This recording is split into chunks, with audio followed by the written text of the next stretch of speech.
Hello friends, आप लोगों का स्वागत है हमारे यूट्यूब चैनल पर। तो आज हम देखेंगे कक्षा 6, 7 और 8 का हमारा पर्यावरण। इसमें तीनों कक्षाओं का एक ही किताब है।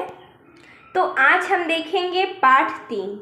पाठ का नाम है अपशिष्ट एवं उसका निस्तारण। तो चलिए हम इस पाठ का प्रश्न उत्तर देखते हैं। प्रश्न 1 है, निम्नलिखित प्रश्नों के उत्तर दीजिए। प्रश्न है, अपशिष्ट किसे कहते हैं?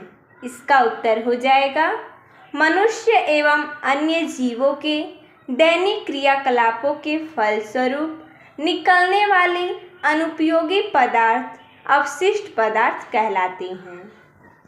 यानी कि जो मनुष्य अपना दैनिक क्रिया कर रहा है, दैनिक क्रियाकलाप जैसे खाना बनाना, ये सबसे जो अनुपयोगी पदार्थ निकलता है वो अपशिष्ट पदार्थ कहलाता है। अगला है, ठोस, द्रव और गैसीय अपशिष्ट में अंतर बताते हुए इसके दो उदाहरण लिखिए। तो जैसा कि हमने यहाँ पर लिखा है, ठोस अवस्था में पाए जाने वाले अपशिष्ट पदार्थ ठोस अपशिष्ट कहलाते हैं।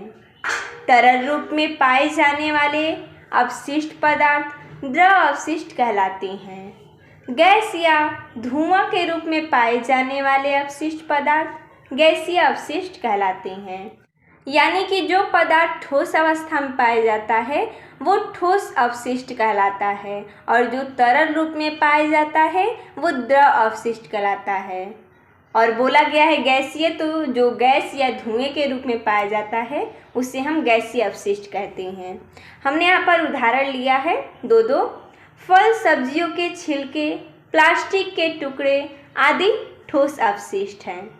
नालियों और सीवर का गंदा पानी, चमड़ा शोधन तथा अन्य उद्योगों से निकलने वाला गंदा और विषैला जल द्रव अपशिष्ट के उदाहरण हैं। वाहनों से निकलने वाला धुआं, कारखानों की चिमनियों से निकलने वाला धुआं गैसीय अपशिष्ट का उदाहरण है। अगला है, गैसीय अपशिष्ट पदार्थ के स्रोत क्या हैं? इसका उत्तर हो जाएगा गैसीय अपशिष्ट पदार्थ के स्रोत हैं लकड़ी, कोयला, कारखाना, परिवहन के साधन, मरे हुए जीव जंतु, अंगीठी, सिगरेट, बीड़ी आदि। ये सब क्या है?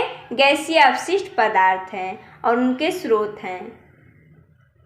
अगला है, अपशिष्ट संग्रह के दुष्प्रभाव को उदाहरण सहित समझाइए। तो जैसा कि हमने यहाँ पर लिखा है, अपशिष्ट संग्रह पर्यावरण के लिए अत्यंत हानिकारक हैं। ये मनुष्य के स्वास्थ्य पर बुरा प्रभाव डालते हैं। दिसंबर 1984 में भोपाल गैस त्रासदी में यूनियन कार्बाइड पेस्टिसाइड फैक्ट्री से मिथिल आइसोसाइनाइड गैस के रिसाव के कारण हजारों लोगों की मृत्यु हुई और लाखों लोग इसके कारण कैंसर, सांस फूलना, सिर दर्द, अंगों को सुन्न होना जैसी अनेक बीमारियों से ग्रसित हो गए। इस घटना के बाद फैक्ट्री से कचरे के रूप में घातक रसायन निकले जिसने आसपास की मिट्टी और जल को प्रभावित किया। इन अपशिष्ट का दुष्प्रभाव आज भी वहाँ के पीड़ितों में देखा जा सकता है। अगला है, शोकपीट बनाने की विधि लिखिए। तो जैसा कि हमने यहाँ पर लिखा है, शोकपीट बनाने के लिए जमीन में एक 5 से 6 फीट गहरा चौकोर गड्ढा खोदा जाता है। इस गड्ढे की तली पर ईंट और पत्थर के टुकड़े डालकर उनको बालू की परत से ढक दिया जाता है। इसके बाद इसे नाली द्वारा पानी बहने के स्थान से जोड़ दिया जाता है तथा ऊपर से ढक दिया जाता है। इस प्रकार शोकपीट बनकर तैयार हो जाता है। अगला है प्रश्न, ई कचरा से आप क्या समझते हैं? उदाहरण सहित लिखिए। तो जैसा कि हमने यहाँ पर लिखा है, ई कचरा से क्या तात्पर्य है? इलेक्ट्रॉनिक कचरा जो ऑफिस एवं घरों से निकलता है। इसके अंतर्गत खराब computer, mobile phone, CD, battery व अन्य इलेक्ट्रॉनिक उपकरण जैसे TV, washing machine, refrigerator AC आदि आती हैं। ये सब क्या है? ई कचरा है। अगला है कारखानों से निकलने वाले जल को नदियों में बहाने से पहले क्या उपाय करने चाहिए? इसका उत्तर हो जाएगा कारखानों से निकले जल को उचित उपचार करने के बाद ही नदियों में बहाना चाहिए, जिससे कि नदियों का जल दूषित न हो। अगला है प्रत्येक घर में शौचालय होना क्यों आवश्यक है? इसका उत्तर हो जाएगा मल मूत्र के उचित निस्तारण तथा गंदगी से बचने के लिए प्रत्येक घर में शौचालय होना आवश्यक है। अगला प्रश्न है दूसरा, सही कथन के सामने सही और गलत कथन के सामने गलत का चिन्ह लगाइए। तो जैसा कि हमने यहाँ पर लगाया है, प्रश्न है उद्योगों से विभिन्न प्रकार के अपशिष्ट पदार्थ निकलते हैं। ये क्या है? सही है।